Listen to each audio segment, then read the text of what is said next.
To quote Dexter Morgan, it's been a long time. Hello, everyone. We're Half a Clue movie review. Dexter doesn't get credit for that. How many people have said that exact phrase? Well, I'm going to quote Dexter from episode 1 of New Blood. That is the best part of that episode. It is the best part of that episode. In case you've forgotten, we are Half a Clue movie review, although we might have a name change. Who the fuck knows? But in case you forgot, I'm Blake. I'm Jason. Ron. And I'm Miles. So today, after 2.5 years. Enough time. After enough time, we're back and we're going to talk about Steve Jobs from 2015, the good biopic about Steve Jobs, not the bad one from 2013, although I will briefly talk about that too. He founded Facebook, right? Yeah, he founded Google. He founded Napster. Oh, yeah. No, Napster. I love Napster. But it has been a long time, and I just want to address that. Believe it or not, we actually did try and record another episode maybe 6 months ago about the Avatar, the live action Netflix thing. The live action bender. Avatar, the live Avatar, the live action bender. And it kind of just evolved into us like yelling at each other. I'll give you a quick recap. None of us like it. It was a huge piece of shit. I wasn't even there because I couldn't even finish it. I literally was like, I'm gonna try to finish it to maybe get on this, and then I just couldn't. I was so uninterested by like episode 4. We never edited it. Yeah, I just used my normal binging tactics on that one and watched it all at once while doing other things. I was literally in a different room half the time while I was watching it. Nice. Yeah. But either way, here we are for realsies this time. Hopefully it'll be a normal occurrence every week, every other week. Like I said, who the fuck knows? Mm-hmm. But anyways, before we get just jump right into Steve Jobs, what has everyone been watching, Miles? So last night I actually watched a classic movie, Midnight Cowboy. It was the first, right? Yeah, John Voight and Dustin Hoffman.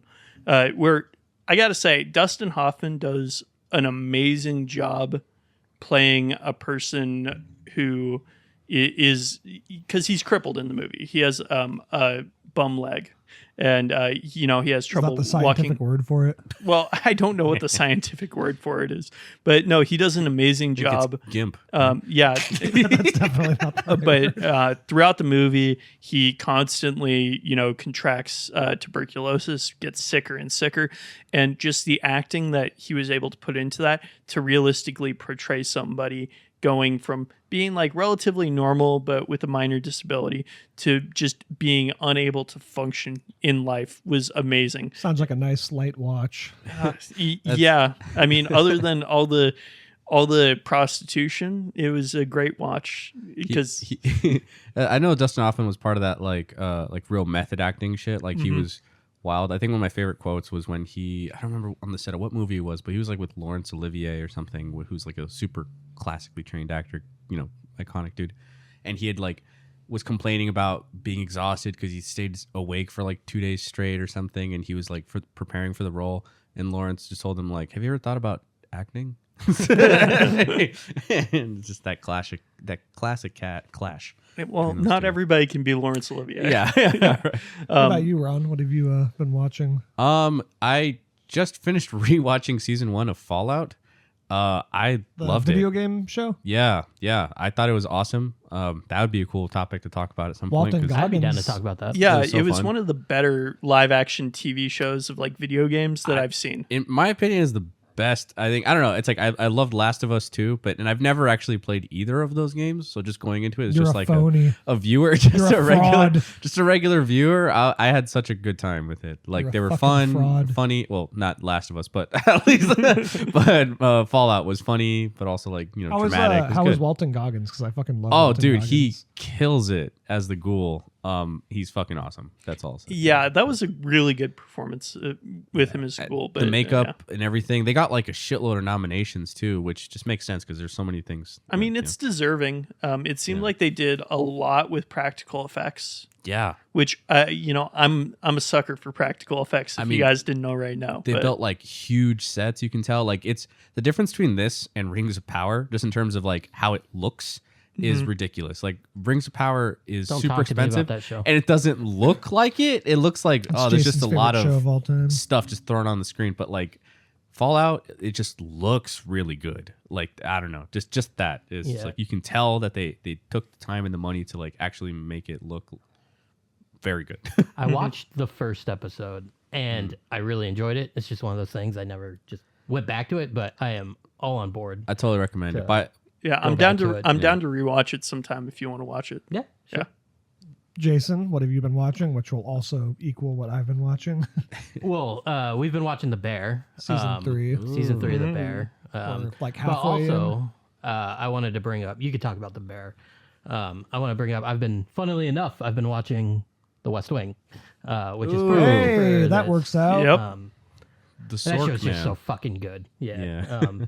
I love it. I think it's one of the best written TV shows ever. Haven't you said that like the last couple seasons aren't as good before? Well, Aaron Sorkin leaves after season 4. Oh, that's unfortunate. So because of that fact, I've never watched past season 4, but on this watch, I'm going to. It's one of my favorite fantasy series. You know, Yeah. It is. It's political fantasy. It's exactly what it is. Is it better than a House of Cards? I hear that's good too. I've never watched seen that. it. House of Cards is It really just seems good. so cynical. It is, but it's fucking riveting, man. I watched it's the first it's funny. episode years It's ago. it's yeah. You really get to see what David Fincher brings to that, like especially the first season. And like I think the first season is just its strongest season from what I remember. It's been a long time since I watched it, but and then you get to see what's it called, West Wing, which is written by Aaron Sorkin, and then their marriage would have yeah. been really cool because they were supposed to work together on Steve Jobs apparently, but Yeah, which I'm interested. We'll get to that when Yeah, we start yeah. talking more in depth about Steve Jobs. Me and Jason have also been watching The Bear season 3. We're about almost halfway through. Well, I what are don't- you thinking about it so far? Because I finished it a couple weeks ago. We're and, what, 4 episodes in? 4 episodes, yeah. I like it. It's definitely very bold and more creative than the past 2 seasons. Not to say that the other 2 It's way seasons more weren't. conceptual than the previous Yes, season. that's a good way to put it. Because season 2 is also very creative and like borderline art house television. But yeah, and I'm not sure how I feel about it yet. I think I'll like it once I finish it, just because everything's so disconnected and it feels like that's on purpose. Every episode is like its own little thing. I'm not sure how I feel about the first episode kind of being like a really long montage, but we're gonna keep watching it. 'Cause Well, it I is mean, episode 1 of The Bear was just a really long montage, and it's probably one of my of season 1. yeah. No, episode one's- one's like a it- non-stop like. It was kind of like a day in the life. Well, kind of okay, thing. Yeah. I guess, but I mean, no, like, it was but just season fast 3, paced. episode 1 is literally like a montage. It's a 35-minute Yeah, there's like montage. 6 lines of dialogue in the whole fucking Well, episode. no, go back, watch episode 1 of season 1. I Throughout did the whole thing, a couple there- months ago. but It's not a no. montage. It's a Okay. fucking. It's a sequence. It's one sequence of just pure chaos, but it's not just a montage. But I'm just saying that they can do it pretty well with very little Oh dialogue. yeah, no. Yeah, Look, I look, think it's I love. I'm not where talking they shit. excel. I love The Bear. It's my favorite thing that's currently like on TV. It's fucking dope. But yeah, we've been watching The Bear. It's pretty good. Maybe next time we do an episode, there'll be more to talk about. But anyways, does anybody else have anything else they'd like to talk about before we get more into our main topic? Well, sorry, you go. Another show that I've been rewatching is White Collar. I've rewatched through the first You were 2 watching seasons that so when I far. came over the other day. It actually holds up pretty well for like being a TV show from early 2000s. It's kind of surprising. There's definitely things in it that date it, but it's always a fun watch when I rewatch it. Yeah. Nice. Anyways, jumping into Steve Jobs, I kind of wanted to talk about it from the lens of it specifically being a biopic or a biopic. And which, really quick, by the way, can we settle that? Which is it? It's biopic. It's biopic. Okay, because There's no such Philip- thing as a biopic. Philip always said biopic and corrected me, so I started I think saying. a lot of people tried to make that work for a while. Because I Like fucking Fetch. I started saying biopic because of Philip, and then 2 weeks ago I was out with friends and we were talking about movies, and I said, "Oh yeah, it's like a biopic." I was actually talking about Steve Jobs, and they all just threw all this shit at me, like, "Oh fuck you, it's biopic. Don't ever say that again." And I'm like, I mean, I don't fucking okay, know. it's biography Picture. picture. You- See, So that's where the okay. bi, I guess it makes sense, but the O just makes it throws it off because it's like, how do you think biopic? That doesn't make, because it's not a biography. Yeah, it's not picture, one word bio. mashed together. The It's like bio pic, hyphenated. yeah. It feels like it should be. If anything, it should just be bipic. yeah. That's it. That's Midnight Cowboy. I've seen a couple of those. Yep. Okay, but as a biopic, how does it compare to other biopics? Obviously, it's very similar to The Social Network since Aaron Sorkin also wrote that. He also wrote and directed Molly's Game, which maybe we could talk about a little bit.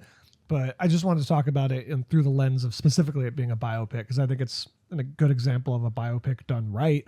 People often don't like that genre, and rightfully so. A lot of the times it's super boring and by the numbers, i.e. Jobs 2013, which we'll get to later. But what do you guys think? One of the better biopics you guys have seen?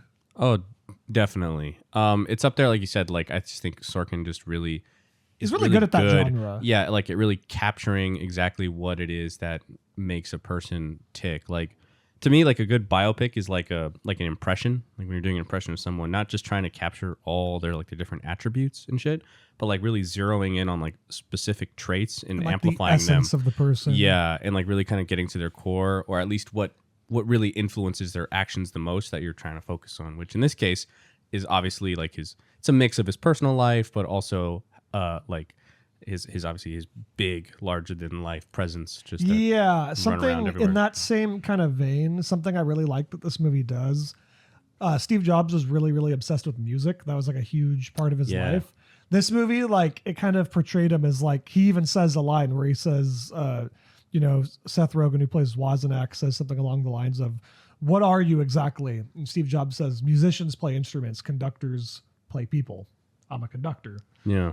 So I like how they used music in this film to kind of like elevate the conversations that were going on. Like it had like a perfect fucking soundtrack. Oh yeah, I agree. And And it really did feel like he was a conductor, like with his orchestra. I remember in that the first segment of the film, there's the whole drama about how he wants the computer to say hello, and 10 million other things are going wrong.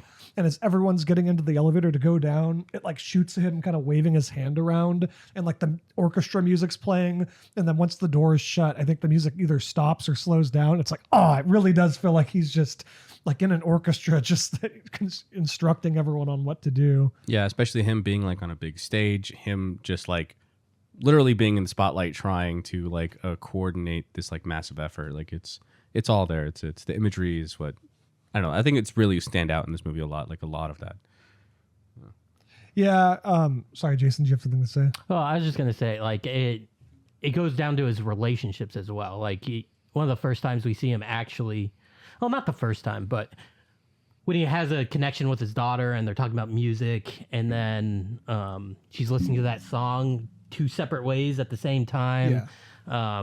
That was one of my favorite moments of the film, just because you could tell it's hard for him to connect to people, and he found that way with his daughter. Yeah. Something I also, sorry, Miles, go ahead. Oh, one of the things I appreciated about this film, I just wanted to mention it real quick, that's different than other biographical movies, is that it didn't focus on Steve Jobs' whole life. Yes, that's exactly what I was just about to talk Okay. about. Yeah, it covered, small little vignettes of different points in his life that all kind of connected together.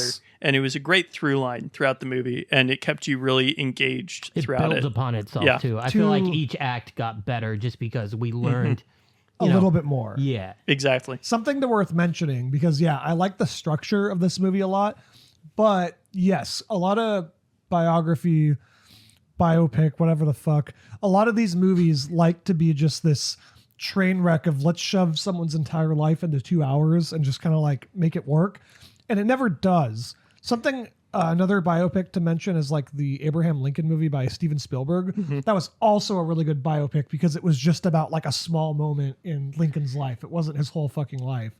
And through this, it's Yeah. It didn't even include his vampire hunting. They didn't even include his vampire hunting, which is a shame. Spielberg's a hack. That's it's such a influential part of his life, but whatever. Can I have a really quick segment about that? There's an awesome shot in Abraham Lincoln Vampires Hunter where it cuts to him from being a young man to him being an older man, and it's like this upside down shot where it like the camera tilts up and then we see him with like the hat on. It's the same exact shot they use in Black Panther with like, Kilgrave. So Kevin Nice. Feige, I see you copying Abraham Lincoln Vampire Hunter. Could have been I Ryan see Coogler, it. you know. I fucking see it. You owe your royalties. But yes, I really like the structure. It's 3 30-minute segments all right before he's about to give a press conference. And I don't know, it's just a really unique way to tell a story. I also like the way that they filmed it too, with like the first section being 16 millimeter, Yes. the Yes. second 35 millimeter, and the last one digital. Like it just it gave it such a good feeling. It kind of really kind of grounded it in its time and everything, and it just looks good too. You know, I didn't even notice that, but now that you say it, I definitely like it did look different throughout each of the acts. And it That's also good to complements know. the idea Yeah. that both he and Apple are advancing Oh, yeah. throughout the years. Definitely, very cool. Yeah, if you're gonna do a long biopic of like where you are covering somebody's whole life, the gold standard for that, weirdly enough, is not a biographical movie. It's actually Forrest Gump. I think. And Yeah. so if you can't outdo Forrest Gump and you're writing a biographical movie, then you need to cut it down. You know, The my scene was favorite. really missing a part where he had to wear those things on his legs. I was like, when I walked out, I was like, it was almost perfect, but if there was just one scene. You know, one of my favorite biopics that I have not seen since like it came out, which was a long time ago, but Ray with oh my god, I can't It's remember. Jamie Foxx. Jamie Yeah. Foxx, yeah, as Ray. One of the best performances, I think. And it just overall, it does it does fill his whole life. You see him from when he was a little boy to his most enduring trauma, which was like the death of his brother that he couldn't help and everything, to like the end when he's like an old man and everything. But it does it very well from what I remember. Like even when I was young, I was like a kid when it really came out. I still think about it sometimes. Like it's still it's stuck with me, and I feel like that's an accomplishment to just be able to like have legs as long as it's had. Mm-hmm.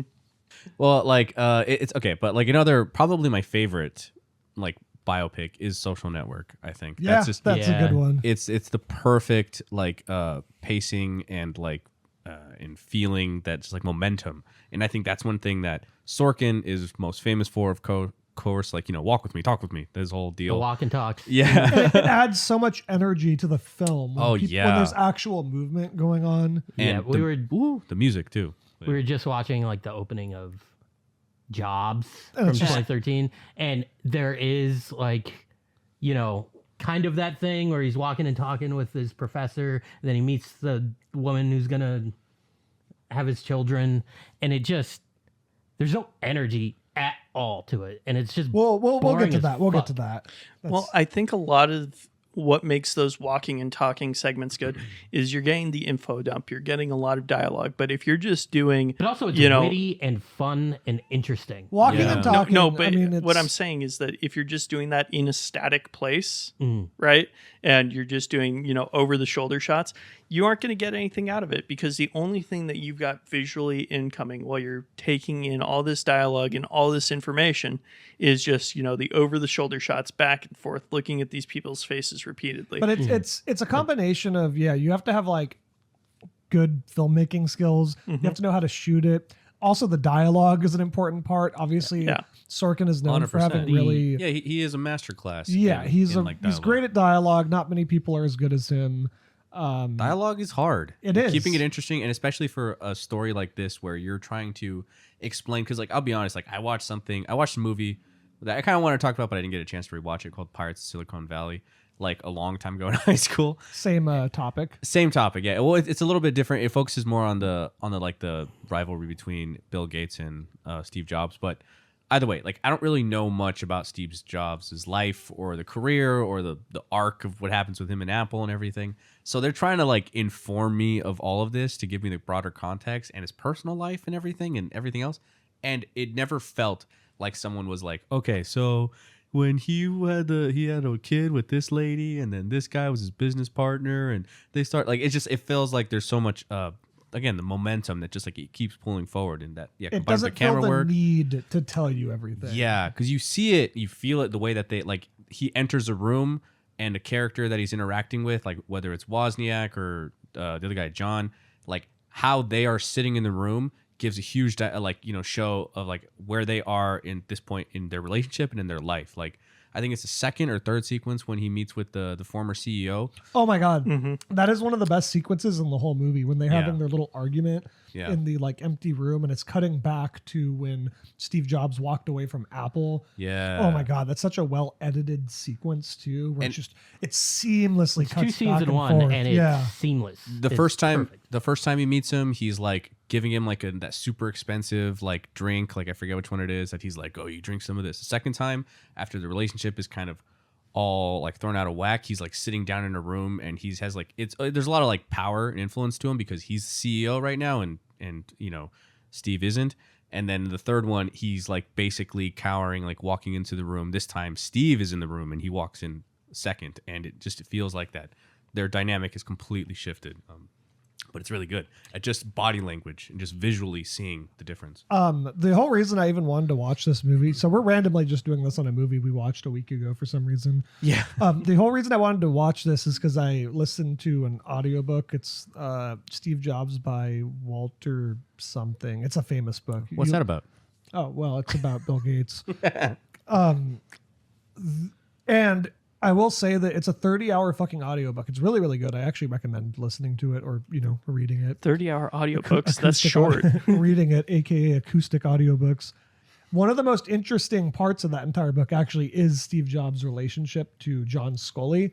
This did have a little bit of artistic license to it because after their big argument, they actually in real life never talked ever again. But it was a very complicated relationship.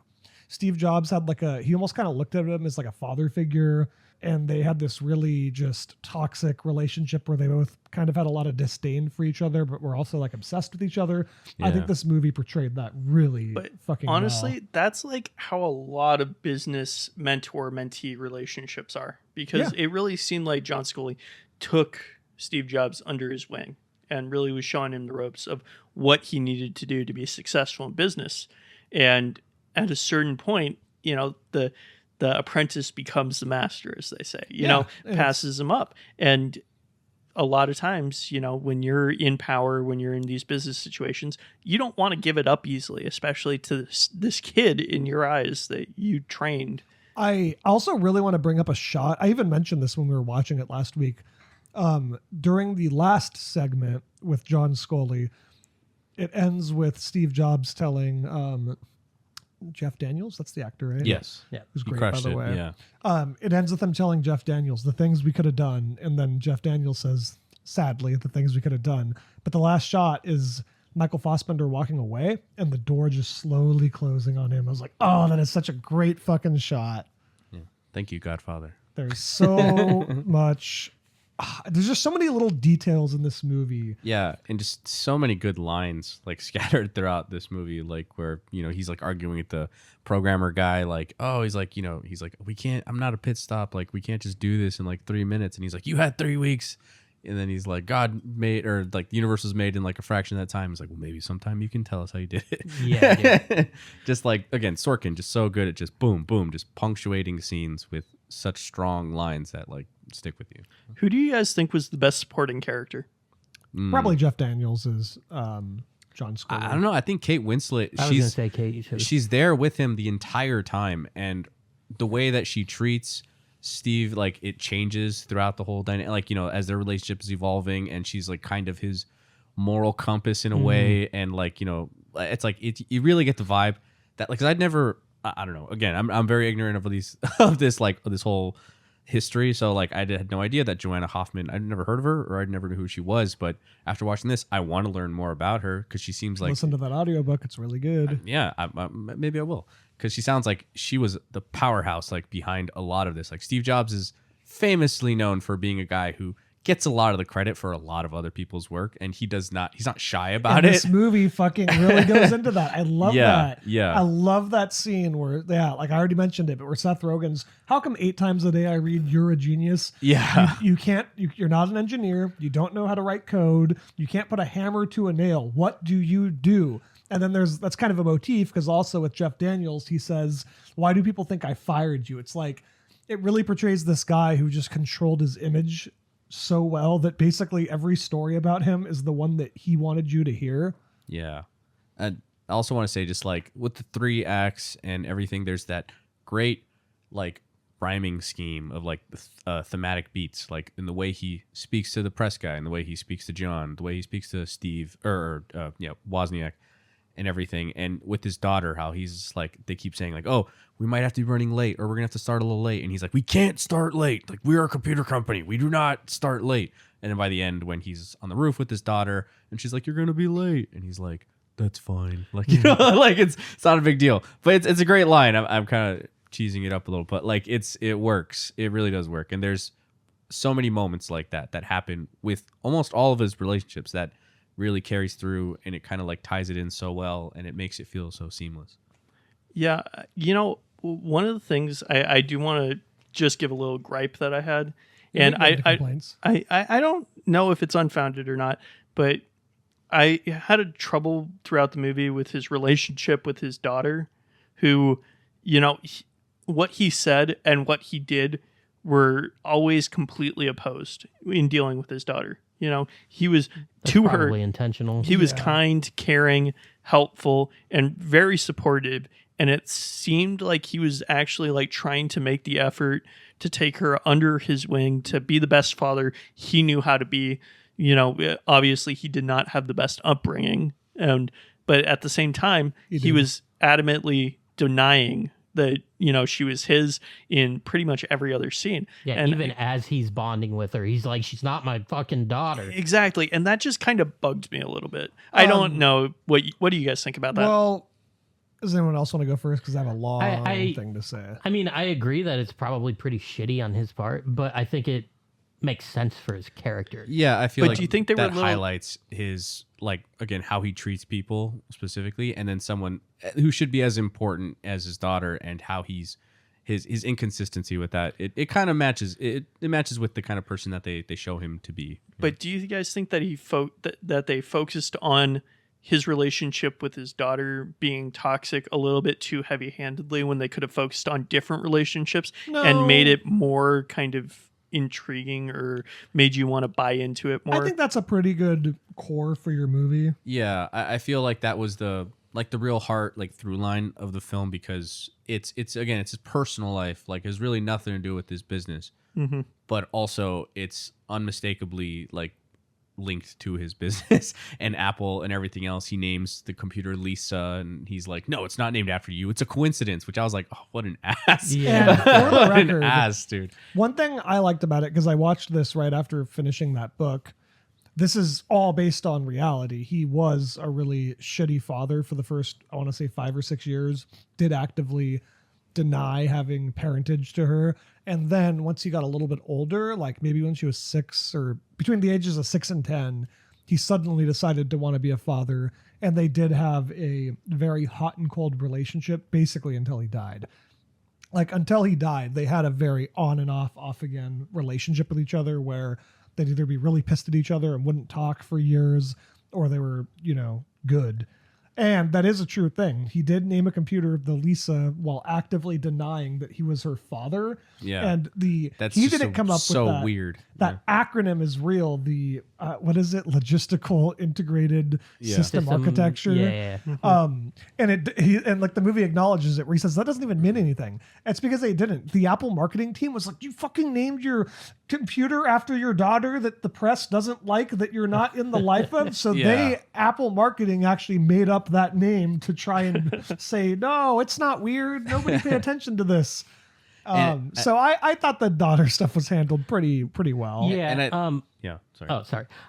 What I really liked about it is, even though he's like sitting there and denying that she's his daughter, she intrigues him because she's fucking smart, right? Mm-hmm. And that's, I think, what pulls him to her. She had to get his attention, which is a little fucked up, but makes sense for him, right? Because she's like figuring out how to use the computer. She's using Paint or whatever, not Apple Paint, not Microsoft Paint. And it's like Mac Paint, whatever. I paint. You paint. We paint. And like, that's really what draws him to her, not just the fact that she's his daughter. That doesn't matter to him. Is it because she proves him right in terms of like, he knows that his product only is going to be produce someone this fucking intelligent? Well, no. also I don't proves think his it's that. product Yeah, right. proves the product right is more what I meant. Because the whole thing is simplicity. Though. Yes. Look, this Yeah. child is creating art with this thing that I made. Yeah. Yay. Yeah. And you know, that goal of putting one into every single school, or like really, you know, getting it out to children, because he knows that if you get them young, you can, you know, have them as lifelong customers. Same thing the tobacco industries, you know. And I think that like it also highlights like something that Wozniak says, where he's like, you know, it's not binary. Like you can be a visionary or whatever and like not be and be decent. Yeah, and be decent. Like that's a big part of it, because he's constantly comparing himself to these like huge visionary like, you know, people, and a lot of them are assholes. Like many of these like captains of industry and like, you know, big name inventors and like influencers like throughout life have like they're also famously have like horrible personal lives and are kind of complete pricks. And he's kind of, and they show that here, like it's like, yeah, he's a jerk, but also he's kind of a genius. And that dynamic is so frustrating, because it's like you want to like this person, you want to encourage them to like do more and be good, or like, you know, be more influential and like bring more creativity and like progression into the world, but like, do you have to be such an asshole about it? And it's a hard thing to balance, it seems like, and maybe even impossible. Who knows? Here's the real question: would they be as successful if they weren't assholes? That is a good question, because it's hard to say, because they're like, how many of those people that have like really had huge like influence over the world have also been decent people? It seems like it's impossible. And that's kind of emphasized in the whole first segment, right? With the the Mac has to talk because it can, because computers are friendly. And throughout that whole first 30-minute segment, a lot of it is dedicated to him just being an asshole. bullying the fuck out of that engineer and just going, you're going to make it happen. You have 30 minutes and it's going to happen. And it's true.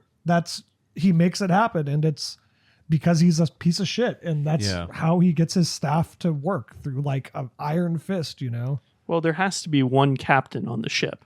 You can't have one guy saying, let's go left, and another guy saying, let's go right. And sometimes I feel like you do kind of have to be an asshole if you're going to be the leader and to be the visionary. And that's kind of further explored with the John Scully argument, right? There's that great scene where they're arguing. He said, what are your qualifications? And John Scully's like, motherfucker, I'm the CEO of Apple. That's my qualification. He says it a little more elegantly than that.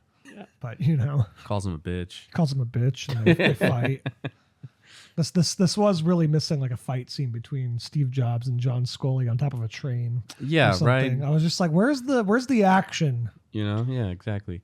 I think this movie really did make me want to watch Social Network, though. Oh, which, yeah, dude, sure. I was thinking about it the whole way through. I fucking love that movie. I was trying not to like compare them too hard, but it's like It's really hard not hard. to. Yeah, they're both. They're so similar, like in character, and obviously written by Sorkin. And both about like tech founders.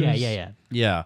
There's many similarities, which makes me really wonder like what this movie would have been like. Would it just been too much, just like Social Network 2, if David Fincher had directed it? It's structured so differently that I think it would have its own like personality as a film. I feel like it would have even been structured differently too, though, because like what's his face? Like when Fincher came on, apparently he wanted full creative control. He wanted Christian Bale to play Steve Jobs. Who I think could have done it. Yeah, I think he could have. I apparently he did pass on it regardless. I think he just didn't feel he was right for it, which would have been Michael interesting. Fassbender is so fucking good in it. Yeah, though. he's great. He's one of the greats in general. He's the third guy I've seen play Steve Jobs, and I think he definitely seems to like find the best balance. Michael Fassbender, who's Pirates of Silicon Valley. Oh God, I know his name. It's like Noah Wiley or something. Let's see. But he also does a fantastic job too, which is why I wanted to watch that one. Pirates of the Caribbean. Yeah, Pirates of the Caribbean. I can't believe that was a Steve Jobs movie. Yeah, Noah Weil plays Steve Jobs.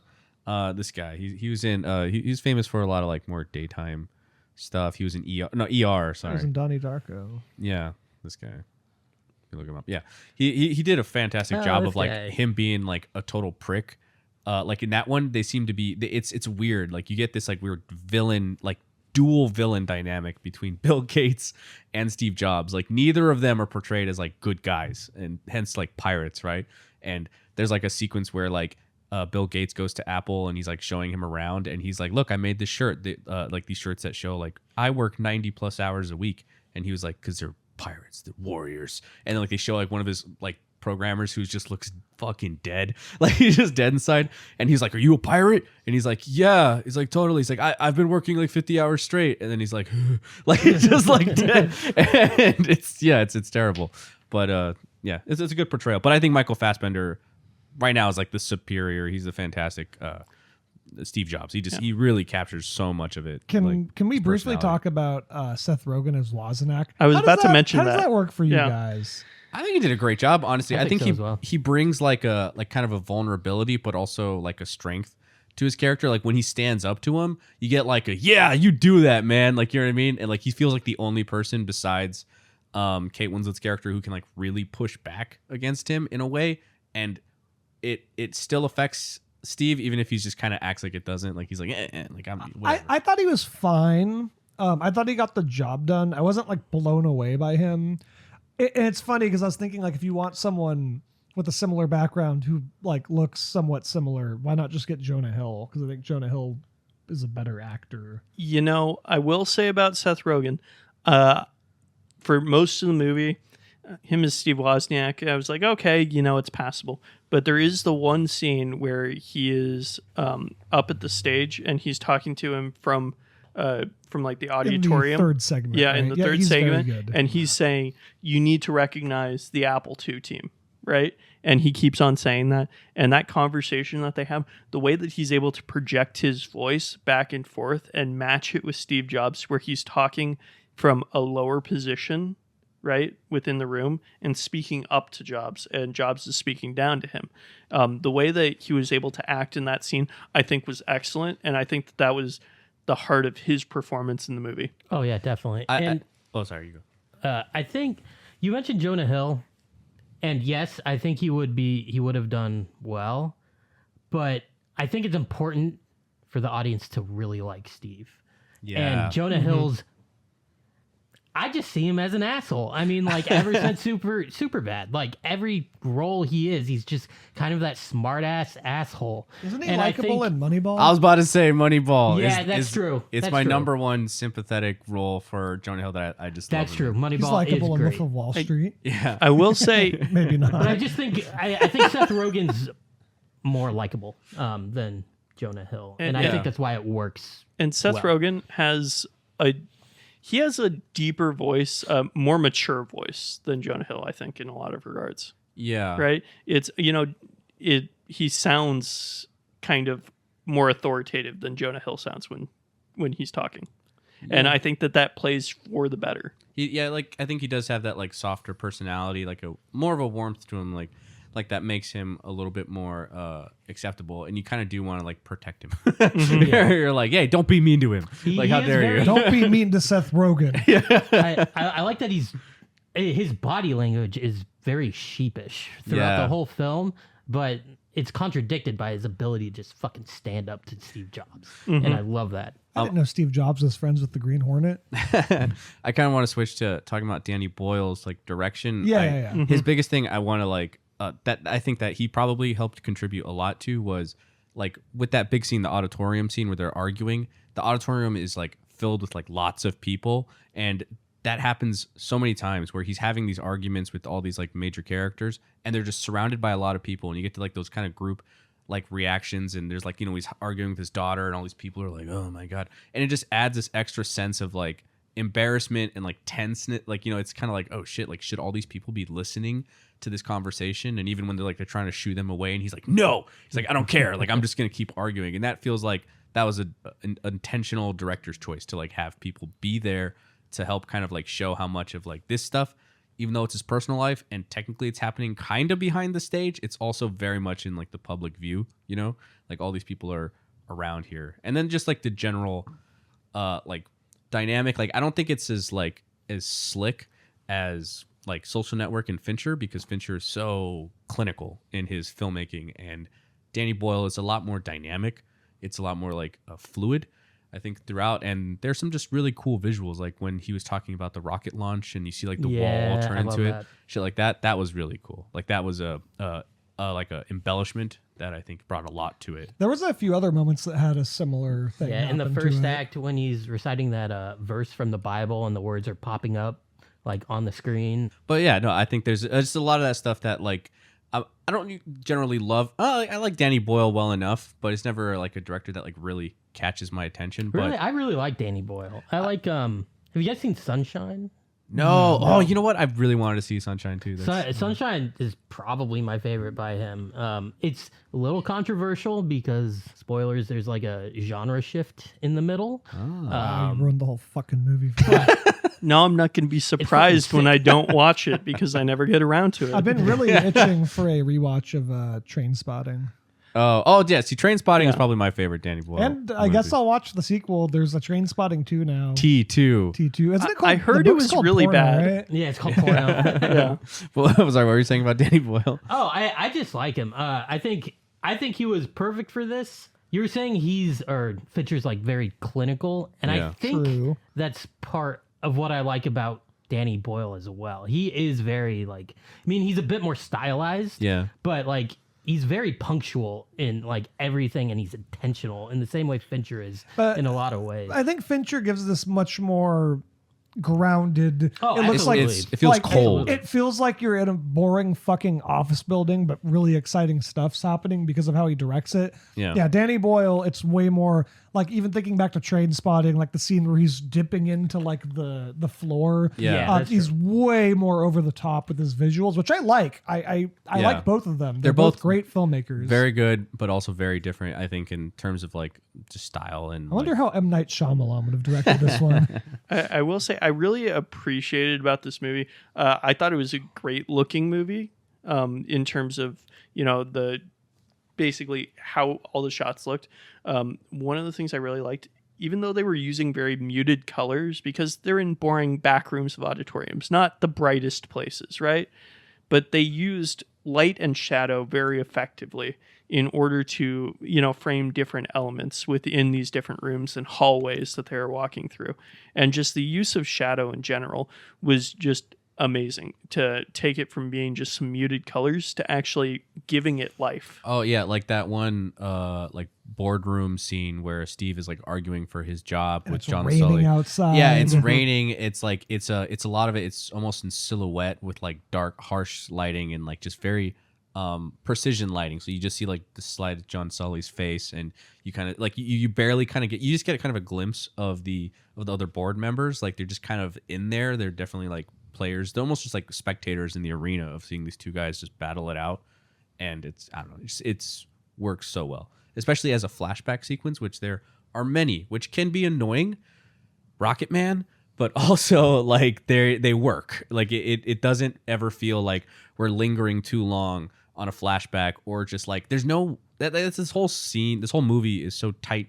There's no wasted scenes. There's no moments where I'm like, well, was that really necessary? It's like everything kind of really punches and informs the previous scene and the next scene.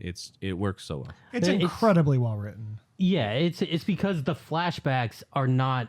They're not their gratuitous. They're not gratuitous, but they're also not their own scenes. Like Yeah. we don't just like have one scene in the future, one scene in the past. The flashbacks are a part of the scene, and they provide context in that moment.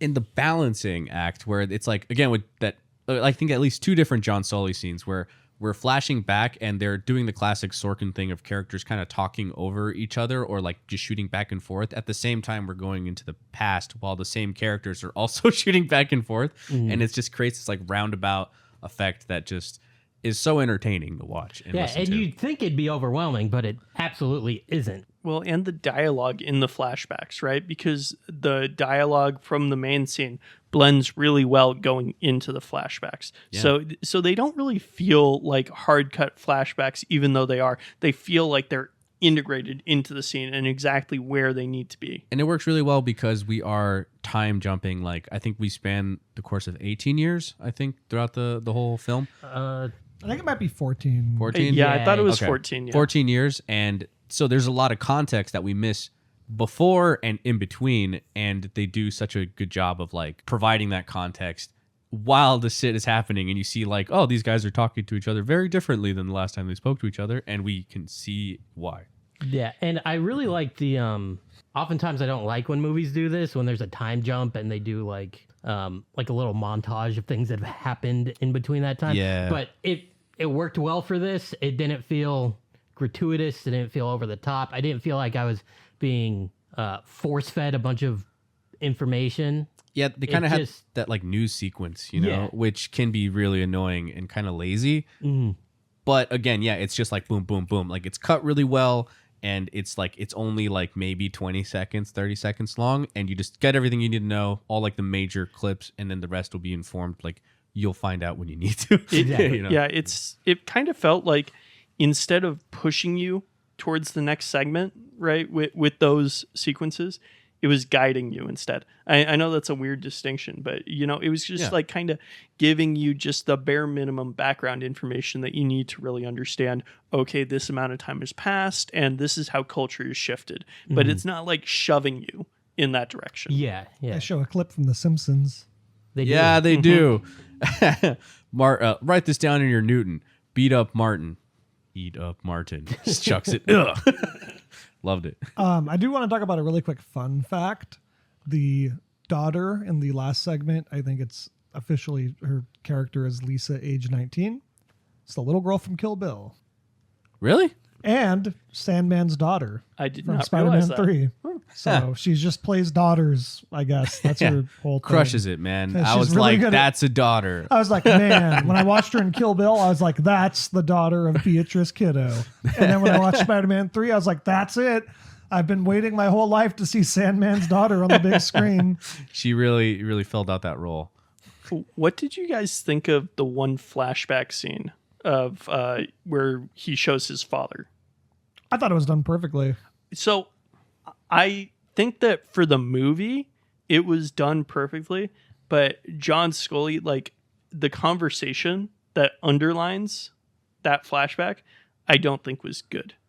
Because John Scully just like, just realizes, oh, wait, that was your father. And it's like they don't even really introduce in that scene who he's talking about. If you don't have the context of the flashback, then you aren't really understanding what's Well, going on. that's why the flashback's there, though. Right? Yeah, And yeah, that's no, what makes no, the but- flashback effective. Yeah, Yeah. but John Scully shouldn't be able to pick up on that the way that he does. I like just thinking about it, it was just a minor nitpick I think had he about it. mentioned Okay, I see it. that. He does. kinda. He says, because he says, I have met my father. And Yeah. for that fact, so have you. And then they cut to the restaurant. Yeah, but, Yeah, but to how be many fair, he's people kinda did like- they meet together? Yeah, I know. He's right? probably like, which fucking interaction? Exactly. That's what I'm saying. I don't mean to keep just It could talking have been the about. homeless guy down the street. Like, I don't mean. He's to like, keep, you remember we went to a Taco Bell 9 years ago? The guy who was working the register. I don't mean my to dad. keep just quoting the book and saying that Aaron Sorkin probably based it off that. By the way, when I know that Aaron Sorkin read that book and was like, yes, Oh, I'm sure, I yeah. found my next movie. Gotta Because do I research. can't think of a better subject for Aaron Sorkin to write about than Steve fucking Jobs. But anyways, but that really is true. That's based on a reality. That was a place they did go and eat. Oh no, I believe it. I'm just saying that, like in the context of the movie, you're saying he didn't give him enough information to know Exactly. which person at the restaurant was But, his dad. but And- the and dad that kinda bugged introduces me. him by name, though. That's fair. I no, think. but that kind of bugged me. The It dad really says did. his name. He says, or Steve Jobs is like, I want you to meet He's this like, person. I am Steve Jobs' dad. No, but I his know. dad doesn't know. No, I am it's- dad. Remember me. It is I, the scrub daddy. But where Steve Jobs is, or where Steve Jobs tells him about it, is in the future. This is not like something that's happened recently. It could have been thousands of people that they both met together. Right? Yeah, yeah. I don't know why you're so hung up on this one detail. but- I'm sorry I'm nitpicking this, no, but it's it's a big okay. plot hole. It's a big plot I hole. wouldn't call it a Okay, big now I ball. think you're The movie's right. fucking ruined. Oh, It ruined the movie for me. to I was lighten up the- totally taken out really of quick. it. I want to mention with our motif of bringing up shit bucket. There was no shit bucket, but Steve Jobs does clean his foot in the toilet, so I'll call it close enough. Apparently, that was like Real a real thing? thing. Yeah. That's so weird. It's fucking weird. Why is that dude. weird? I don't like that. Why is that weird? I'm sorry that people do things that are different from you and I. You want to clean your feet in the toilet? No, I'm just fucking with you. It's weird All as right, shit. Weird as shit. I mean, like, if the toilet's clean, it's a lot easier than like washing it in a sink or something. You don't know if it's clean. The thing is, it's a toilet, so like it's you're getting probably poop particles on your foot. like it's like Poop not. feet. What are the chances that like a dude just cleaned it and he's like, oh, thank you, me, right? I mean, do you ever go into the bathroom barefoot? No, yeah, not really. I really try not to. I wear socks at the very least. Yeah, Unless it's a public restroom, then I'm barefoot. You know, Oh, dogs damn. It's a out. public You restroom. I gotta like to build go up in that naked. immune system. Yeah, Yeah. exactly. You got to pick your toes. Yeah. I like to touch the floors and the walls. And stuff. Wait. So even when you go to like take a shower, you've got socks on. Well, Is not that when what I you're take a saying? fucking shower. Dude. Okay, so totally side tangent here. Okay, so there's a place called Kids Empire. I don't know if you guys have any reason to know what that is. I it's have like no idea what that it's is. basically like a giant like indoor jungle gym area for like to bring kids I and go shit to at the Kids mall. Town with my niece and nephew. Mm. So there's the thing where everyone has to be like you're not allowed to wear shoes. You literally put your shoes in a bucket. Everyone has to walk around with like socks or right? barefoot, right? Yeah, or I think you have to wear socks. But if you ever have to use the restroom there, oh my god, because that means you're walking into a fucking restroom where kids have been peeing in, and I have to like with my socks out, and it's like it's the most disgusting thing. I wish they had like you were allowed to put on some slippers or something because it's disgusting. Because there's little boys that are fucking peeing all over the place, Yeah. and That's just how you get grown foot ass men fungus. do the exact same thing too. So it's terrible, and I'm just like, oh god, I'm This like is- I'm spreading my legs super wide. Jesus. I love that we're staying on topic here, but it's funny that you mentioned that because I actually went to a similar thing for my fiance's cousin's child. I don't know the proper word for that. And same fucking thing. You have to take your shoes off. Yeah. But this place did have slippers for you to wear, so that was a nice feature. It's gross. Kids are gross, and it's just like there should be a little wiggle room there. Give me some Yeah, booties or absolutely. something I can put on when I'm going into a fucking urinal. It's disgusting. Anyway, Does anybody have anything else to say, or should I I, don't think get Jobs in- would have a problem with that. I think last thing, Bill Gates, Steve Jobs, Elon Musk, Mark Zuckerberg. They're in a rage cage match. Who's coming out alive? Mark Zuckerberg, because he trains he's like MMA. Brazilian jiu-jitsu. Really? And he You don't wasn't. think And he wasn't programmed for empathy. Elon Musk was like? It looks like he's been like roiding up or something, Yeah, right? Like dude. he's trying to get big. Elon Musk and Zuckerberg were like planning a fight for a long time. Yeah, What yeah. the fuck world do we live in? I'm saying in Speaking their of that- prime too. You But I know, think Elon Musk like bitched out. Like you really well. Steve Jobs probably loses. It's because you can't last fight an place, android. though. You know. I don't know about that. Bill Gates seems He's- like a fucking Yeah, nerd. but Steve Jobs was like really, really skinny, and like he only ate like fruit and shit. I so- feel Yeah, like but isn't he's Bill lanky. Gates like 108 years old or something? Are we talking Okay, I'm talking about are we their talking prime like, here. Yeah, Oh, in like their in their prime. prime. Yeah, not Steve Jobs like with cancer. Steve Jobs was tall though, right? I giving feel like them all Bill the Gates- advantages.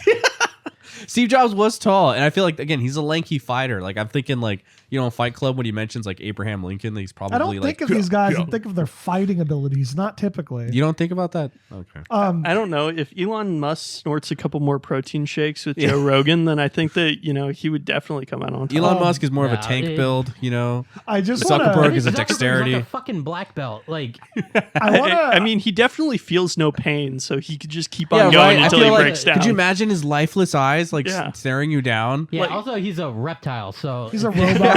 He's a robot, so you don't want to fuck with him because you know that androids are usually really strong. He seems like a biter. Yeah. Who, Mark Zuckerberg? Yeah. Maybe Bill Gates. I think he might get if he gets pinched down, he's gonna be like, oh, he's gonna really bite. So Bill Gates will just give you his lunch money the second the fight starts. I do want to bring this up really quick because it's never going to be relevant ever again in my entire life. When I listened to the audiobook, something I thought that was kind of funny, and I don't think the guy did it intentionally, but there's a lot of quote reading in that book of quotes that Steve Jobs, Bill Gates, whoever the fuck engineer said. And for some reason, the guy always very subtly kind of gives them a nerd voice, which I find really funny. You can't explain the Apple II. Design Acknowledge is the Apple most- II. Design is the most important thing ever. So who do you guys think that Aaron Sorkin should write a biopic about next? I think I would want him to step out of the tech world just so there's not Something new. something totally Maybe he should have made a Napoleon movie. dude. Honestly, I don't know. I'd It's fucking watch it. I'll the tell thing you is, that much. I He's don't too think- much of a modernist. I don't think that he could effectively write about Napoleon. but yeah, I want to it's- see him try. that dialogue though would be really hard to capture. Yeah. And also it's just broad sweeps. The thing is with someone like Napoleon, God, we should kind of review. We should do Waterloo and fucking Ridley Scott's Napoleon and compare those two, just because like that ABBA song? Yeah, exactly. Yeah. If only Ridley Scott had ended like the final credits should have been playing ABBA's Waterloo. Yep. That would have been like respect. I would have loved him then, but no. The rest is history. Or No, but no, it's like I don't know. I think someone like it's like I think more of a modern figure, like maybe like Barack Obama or something. Yeah, I was I could thinking see that. past president. I mean, he's so good with the West Wing. I'd like to see him tackle like a president. Like I would like to see him go after like or not after, but like take on someone like Nixon. Yeah, oh, that could be interesting. dude. But there's Nixon? already been so many good Nixon movies. well, So the, there'll be another one. Deal with it. the only one that I can think of is Frost Nixon, which Or, really like, about I've that never one. seen that. Is it good? I haven't seen it either. Actually, Best Picture. Not Yeah, I that heard that it was- means fucking anything. I've seen like a couple of the scenes, like where like him and Michael Sheen are like going back and Who forth. plays Nixon in that? Your mom. Oh, I don't Very know. good. While he's looking that up, what do you guys think about maybe a Warren Buffett movie? Cool. Yeah. Oh, sorry. I thought you meant Jimmy Buffett. I was like, why would you do that? I mean, he could Parrot do heads. Jimmy Buffett too. I mean, honestly, I watched a YouTube documentary recently about these guys traveling to all the Jimmy Buffett Margaritaville places in the country, Nice. and I was like, my God, this Jimmy Buffett guy, he actually, he had like an empire of just restaurants and hotels and stuff. It's crazy. I do not get Jimmy Buffett. I do I not don't understand either. why people like him. I'm sorry. I know he passed away. Margaritaville. Wait, is that? Oh, Yeah, Margaritaville was one of his songs. Frank It's like- Langia. Fuck. we should That's go to Margaritaville. That's who played Richard Nixon in Frost Nixon. Directed by Ron Howard. Does I don't know anybody who else directed have anything else to say? Because if not, I do want to talk about Jobs 2013 just for a little bit. Do we have any like major complaints? I know Miles presented a couple. I but- mean, it wasn't a major complaint. That I want to make that clear. It's not a Oh, major no. complaint. It's just that ruined. that's The the whole biggest movie's ruined. complaint I had. Oh. That's just the biggest complaint I had about the movie. okay. Yeah. Fair enough. I really don't actually like. I wanted to. I can't think of a flaw really. Nothing that like stood out to me. Maybe if like I rewatched it in like a couple years or something, that'd be like But overall, I think it worked really well for me. I wasn't really looking forward to watching it. I'll be honest. Like I just kind of was like, I was the same way. But after like, watching why it- are we doing this fucking movie? But, But I was actually very, very pleased with it. I was, I wanted to, like, I was immediately kind of like thrown into it, and I loved it. You know? I've warmed up on what my one criticism was because I think I've just let it sink in a little more. Because this is my second time watching it. I initially watched it maybe 5 years ago.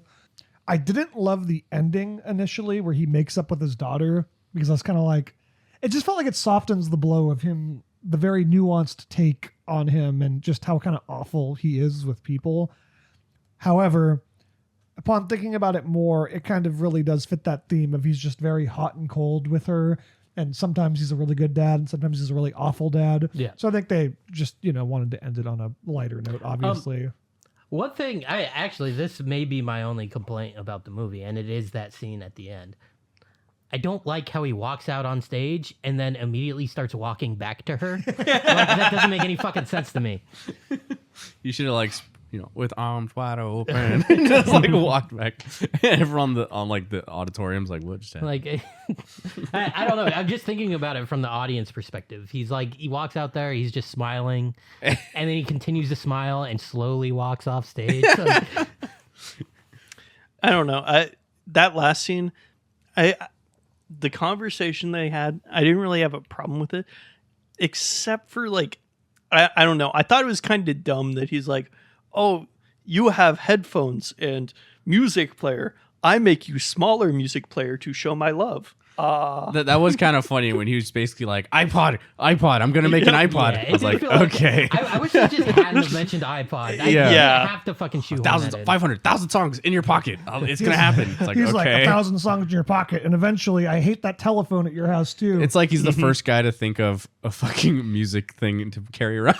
Yeah. like, it's like some other guy was like, oh shit, duh. We should make it so you can carry around a bunch of music. It works for the fucking movie. It's fine. I guess it also does fit his theme of like really taking other people's ideas or other people's advancements and being like, why not better? They're like, oh yeah, it should be better. The Jobs movie does it so much better. Because there is a scene like that. Well, with that, Can we can talk get about started that? Yeah. with What, that. All what right. happens? What Yeah. happens? So let's talk. There's another one that's like more similar to that. Because he's like shit talking her Walkman in the good Steve Jobs movie, right? And he's like, I fucking hate looking at that piece of shit. I'm gonna make you an iPod instead. There's a similar scene in Jobs 2013, which I guess we're now talking about, where he's like visiting Apple before he's hired back with them, and like he's trying to pause his like CD player or something, and it won't work. And he's like, piece of crap. So I also watched Job 2013. I was the only one. I was the only sad. I watched enough. Yeah, Jason walked in the background and watched like 2 or 3 scenes, and I did make everybody watch one scene directly to contrast the scene in which he's trying to get everybody to make the computer talk. I thought it'd be a similar scene because it's him being It's the scene of Steve Jobs being hyper focused on one little detail. How do you guys think that compares to the good Steve Jobs movie? I think Ashton Kutcher did not do a good job playing Steve Jobs. Just from creating a good protagonist perspective. I know that people say, and you mentioned this before, that he does a really good job at like playing the actual person of Steve Jobs and representing that person well. But I don't think that makes for a good protagonist in a movie. I and agree. I think it's good to And I take don't some think liberties it- sometimes. I don't think Yeah. it matters in the context of a movie. And Yeah. I don't think that means it's good acting. Exactly. I totally agree with that. Yeah. Because it's not good acting. No, it's just again watching that like 4-minute sequence. The I was scene- already really pulled out of it. I think we should talk about the scene really quick. Yeah. So the scene is Let's set the stage. Yeah, let's set the stage for what we're talking about. The scene is Ashton Kutcher, Steve Jobs is at like a design meeting for the Lisa computer, and he's really hyper focused on the fonts of what the font's going to look like on the whatever the typewriting thing is. You laugh, but I mean it's not that different. No, from I'm just other- remembering the scene. What he says, he's just like fonts. Like he's hyper focused on how the fonts are going to look, and one of the designers or engineers or whatever basically says like, hey, we're building a fucking computer, does this matter? And then Ashton Kutcher does that mad acting thing where he's like shaking and going, and he says, I already fire you, which is a weird line. yeah. He's like, "Are you firing me? I already fired you." And it's so weirdly awful. delivered. Yeah, it's just the way they trying to create tension compared to, because it's a similar scene to the scene where Michael Fassbender is trying to get the engineer to make the computer say hello. It's Yeah. a scene of a person hyper focused on one detail and basically being really mean to someone to try and get that detail to come to fruition. Oh, you know what that just made me think of? Quick shift. I think a Sorkin would make a great movie about Disney, like Walt Disney. Oh, yes. That would be Yeah. good. That sounds good. I don't actually. think that's going to happen in our lifetime because Disney Corporation is so protective. Also, they just made a new, or made one, right? That was like 10 fucking years ago. well, the Saving Mr. Banks. 10 or 15 years ago. With the one with Tom Hanks. Yeah, Yeah, Saving Saving Mr. Mr. Banks. Banks. I was But like- even then, That that's was such. not 15 fucking years ago. It was at least 10 years The ago. thing is, it would have At to be least. it can't be the company Disney that makes it. Yes. You know, it would have to be somebody else, an outsider telling the story, and it's like 'cause that's just like there's a lot of shit that goes on there, and another crazy anal retentive person who's just like the flowers have to be this color, and it's like okay, but he's like obsessive. But sorry, I just thought about that. But no, I know exactly what you're saying though with that scene. It's also. The energy is just sucked out of the room. There's no energy. It's a it's- bunch of static shots of people in boardrooms.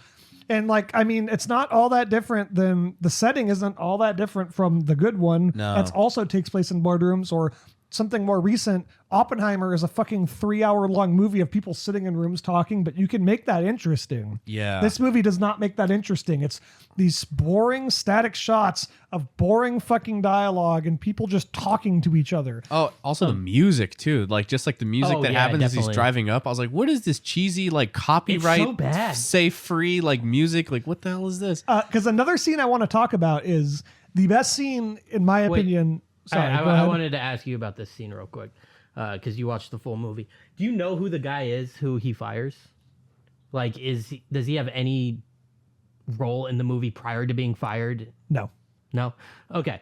Because in the scene we're comparing this to in Steve Jobs, we at least get to meet, what's the guy's name?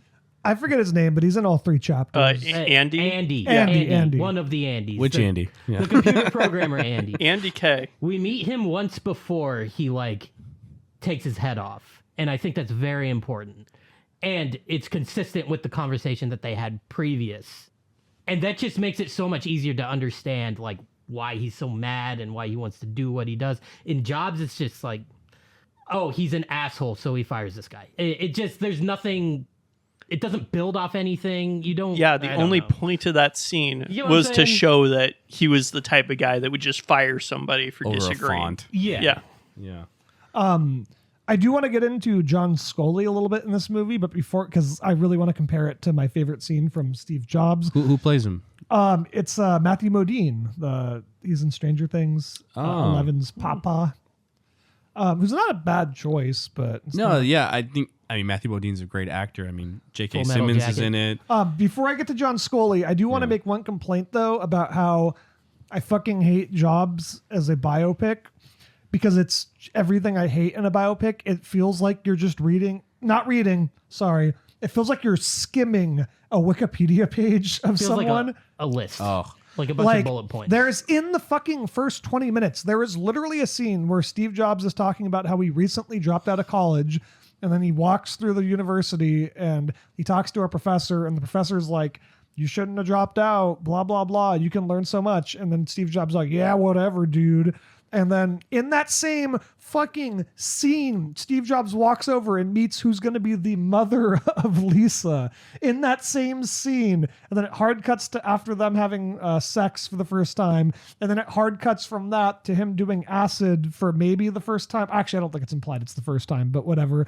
And then during the acid sequence, he starts thinking about computers, which leads to him being an engineer at Atari. And it's just like, oh my God, slow the fuck down. Everything happens in 2 seconds. There's no context. It's just boom, boom, boom, boom, boom. And I think that also comes back to what we were talking about earlier with the approach to making a biopic. Exactly. Yeah. But I do really want to talk about John Scully in the Jobs 2013 Jobs movie. So firstly, I'm just going to bring up he's in 4 scenes in the whole movie, which is unfortunate. To be fair, fucking Jeff Daniels is only in 3 scenes. But yeah, and he has again, triple the screen time that Matthew Modine has. So I really want to compare these 2 scenes. So in the Steve Jobs scene, it's like you said, the lighting was dramatic. The rain is pouring down. Yeah. It's this argument between 2 titans in the room, just having this intellectual debate with each other about who should be the one to lead Apple. All the lights are off for some reason, All the but lights it's are okay. off. But it's a fucking movie. That's why. Because fucking It makes movies, it dramatic and emphasizes movies are what matter. Movies are a very strongly visual medium. In the Jobs movie, sorry. I like my movies in audio form. In a Jobs movie, Steve Jobs and John Scully are sitting across from a room, and J.K. Simmons goes, all right, who votes for Scully? And everybody raises their hand. And then Steve Jobs goes, I'm mad at you. And then he walks out. They should have put their heads down and heads up, 7-Up. Just thumbs up means yes, thumbs down means no. Or Jason walked into another scene, which is a scene where Steve There's Jobs... another vote. Yeah, there's another vote, and it's awful because it's boring. Steve Jobs goes, this is literally a scene. Steve Jobs goes, and I want to be made CEO. And then it cuts to the current CEO. I forget the guy's name in real life. And the guy goes, now hold up. He says, I'm a CEO. I think I'm the CEO would have been a better line, but who the fuck am I guess. But he goes, now hold up. I'm the CEO. Or I'm a CEO. Just the whole movie is so fucking boring. There's no energy. Nothing adds up. It's just so unfortunate. It's funny because Ashton Kutcher just looks a lot more like Steve Jobs but than who Michael cares? Fassbender. It's a movie. Yeah, that's the only reason why they cast him, because there's one picture where he looks like Ashton Kutcher. Yeah, I remember because they came out almost around the same time, or 2 years apart. 2 years apart. And I remember thinking oh yeah, he does look like him, and I want to see Ashton Kutcher be a good actor. I want to see him do well in I a don't role. care. I don't think I've ever seen him He was good in excel. Spider-Man 3 as Venom. Oh, wait. That's fucking. That's the other one. It's Topher Grace. That was they the look joke. nothing alike. Because they were both on that 70s show. Yeah, right? I think it's like okay. he's been very good in comedies, and it's unfortunate because a lot of comedic actors usually a lot of times transfer very well into drama, and I haven't seen that from him yet. I will like say the butterfly. I was about to effect. say butterfly effect is like the one rare example where I'm like I think he actually, but I think the rest of the movie around him. I have is a good, really but not to weird- discredit him too, but I think he's good in that movie too. I have a but- really weird comparison here that Yeah.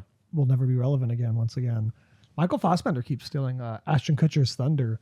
So How so? Ashton Kutcher plays Steve Jobs in Jobs. 2 years later, Michael Fassbender plays Steve Jobs, and I'm sure in 20 years nobody's going to be talking about the Ashton Kutcher movie, but they might still be talking about that. Also, Ashton Kutcher starred in a dumb romantic comedy called The Killer. A few years later, Michael Fassbender in David Fincher's The Killer plays a killer. So I don't know. Just I will say, when you search Jobs on Google, like Jobs movie, Okay, yeah, it's like jobs generally. no, but when you search for the movie Jobs on Google, the 2013 one comes up first still. yeah, but who Well, that's gives because a it's called Jobs. yeah? Okay. That movie's called Jobs. But who Wait, cares was about this that one movie? called something different? Steve Steve Jobs. Jobs? Oh, oops. They both have such creative names. It's so Yeah. hard to- Yeah. I mean, like, that kind of sucks though, just because like you don't know which one's which, Should have been called Apple Man. and it's like It's like Suicide Squad and the Suicide Squad. yeah, and now they've actually got a really shitty isekai anime called Isekai Suicide Squad. Well, I'll Okay. remember that one's different. Okay, but yeah, no, but it sometimes okay, but I was just making fun of Should've been how called bad Jobs they are. But Volume point 2. being, I don't even really It's have not creative. I Yeah. don't even really have that much to say about it. It's just a really, really boring, by the numbers biopic about Steve Jobs, and it does everything in the most boring, energyless way possible. It's not worth checking out. If I'm gonna rate that, that's going in the shit bucket. It was a very poorly made film. Yeah, are we rating this? Oh yeah, I What- guess we should go through. I don't and, remember already. Yeah, what the fuck's our rating? Wait, well, did you have anything else to add about the 2013 one? I don't think I do. It's just a really fucking boring movie, to be honest. Okay. Well, if everybody else is good, let's give our final reviews and opinions for this movie. For our viewers who are listening, our rating system, for those of you who don't know it, starts at In the Museum for the movies that we think are the absolute best and goes all the way down to We the need a shit new rating bucket. system. It's a Yeah. new show, right? Oh, Are we doing that? I hate this rating I like the shit hate bucket. I like the shit bucket. It's I great. like the shit We can bucket, too. keep the I shit like In the bucket. Okay. Museum, and I like It's the everything shit in between bucket. that- Everything yeah. in between makes no It's a fucking very sense. convoluted rating system. for Yes, it sure. is. It should be a little more intuitive. Steve Jobs would hate our rating system. He'd be like, "That's all you got." Yeah. Steve Jobs Yeah, would hate a lot certainly about isn't how we simple. run this operation. Yeah. Okay, well, let's call In the Museum a 5, and we'll call In the Shit Bucket a 1. And then if you got anything that's a 2, 3, or 4, just say 2, 3, or 4. You go first, Miles. Okay, so I'm going to give this a 3. I think that it was mid. I don't think it was a bad movie, but it Miles was doesn't mid. like the Because movie. of the dad scene, all right? Yeah, exactly. No, I mean, worked at a Taco Bell. this is not a okay. I'm going to justify this by saying it was a good movie, but it's not necessarily a movie that I would go out of my way to watch. Blake convinced me to watch it with him, and I was like, okay, yeah, I'm down to watch that movie, but it's one I hadn't watched before. I would have never looked for. I'm not really a big Steve Jobs fan type guy. I see how it can appeal to that demographic of people or people in the future who are looking back and want to know who this man Steve Jobs was, because in 50 years from now he's going to be like the Wright brothers or other people in history who really did great historical things, and I get that. But for me personally, it was a middle of the road movie. It wasn't bad, but it wasn't amazing. Miles doesn't like a movie that everyone else on the panel liked. What a shock! I didn't say I didn't like it. I just said that it's not something I would go out of my way to watch. All right, Ron. I'd give it like a solid like 4 stars. It really surprised me. Like I wasn't really looking forward to watching it, but it really it it sucked me in immediately. I enjoyed it a lot, and I might watch it again at some point. I think if I'm gonna honestly watch an Aaron Sorkin biopic, I'm probably gonna do Social Network because that movie, I've returned to that movie many times over the years. This one, maybe not so much, but also it would be a cool one to like show to somebody else too. Just be like, hey, how much do you know about this, or how much do you want to see? Like, let's watch this one. And then also, it does make me want to watch Pirates of Silicon Valley. But yeah, I'll give it 4 stars. I'd agree with Ron. Basically everything he said. I just don't. There's not a whole lot to complain about with this movie, so I can't really knock it down. Again, biopics are not my favorite fucking genre. They're fucking no one's favorite genre. Yeah, Nobody's like, oh but boy. they keep fucking making them, and they win all the Oscars. So it held my attention. It actually grabbed more of it as the movie went on, which I think is important.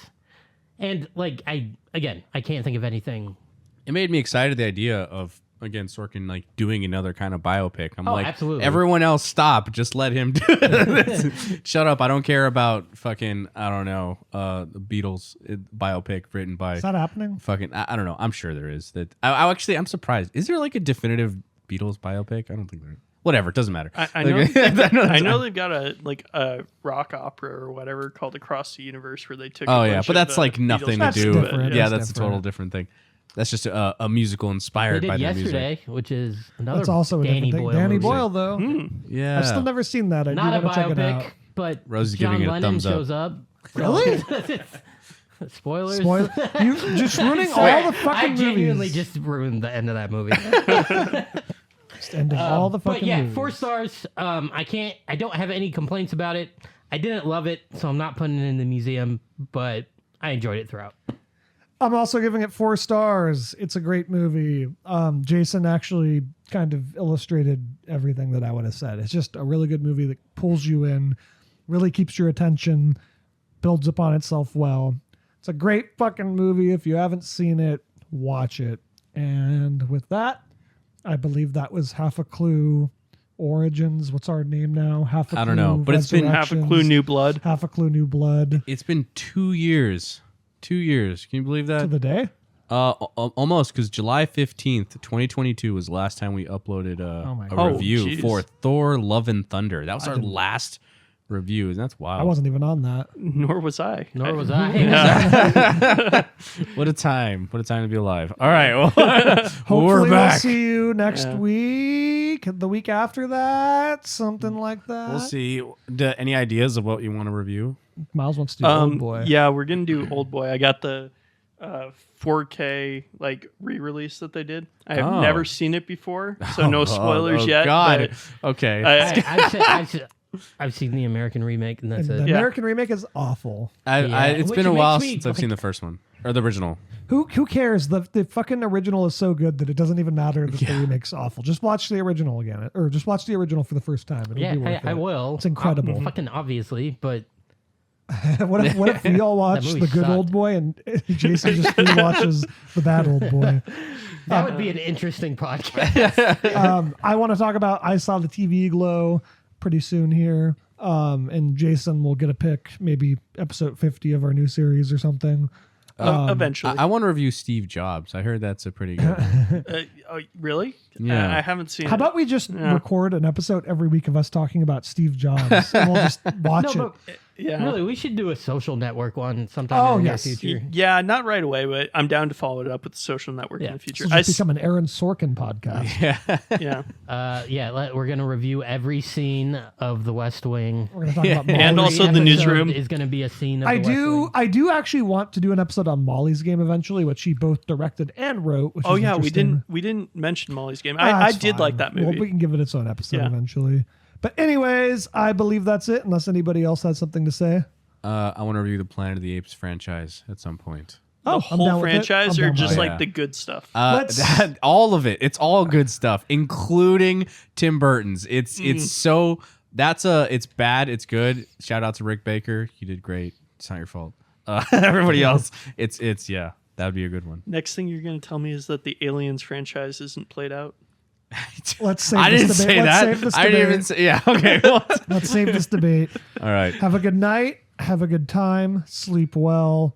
Good dreams. Like we're assuming they're listening to this at night. It's the best time. Don't drink and drive. Yeah, even if it's the middle of the day, just go to sleep now. Just go to sleep. Sleep it off. It'll be okay. Sweet dreams, Prince. And remember, if you're at work, underneath your desk, the cameras can't see you. Yeah. So go sleep there. Goodbye. Bye. Bye. Goodbye. But